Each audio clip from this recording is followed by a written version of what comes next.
এই দুদিন যা ঠান্ডা পড়েছে ঘরের মধ্যে তো আর থাকাই যাচ্ছে না। তো দেখো আজকেরও ভাত নিয়ে চলে এসেছে ছাদে রোদে বসে খাবো বলে। আর রোদে বসে খাওয়াই যা শান্তি না, ওরম শান্তি ঘরের ভেতরে বসেও পাওয়া যায় না।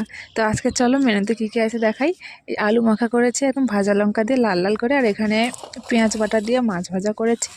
আর এখানে আছে ডাল মাখা। আসলে আজকে ছিল আমার বড়মশাই ছুটি, তো ও বাড়ি ছিল। তো দুজনে মিলে ঘরের একটু কাজ গোছাচ্ছিলাম।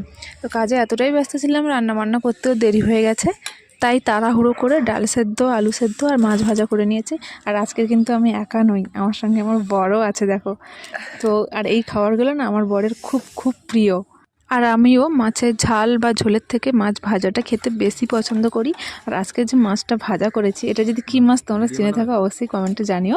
আর এই যে মাছটা ভাজা করেছি পেঁয়াজ বাটা দিয়ে, এটা জাস্ট গরম গরম ভাতে না পুরো ওয়াও লাগে, ওয়াও।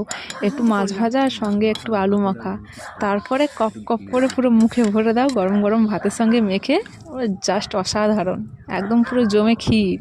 তো চলো আমরা ততক্ষণ খেয়ে নিই, আর তোমরা আমাদের ভিডিওটা ছেড়ে যাওয়ার আগে একটা লাইক করে যেও।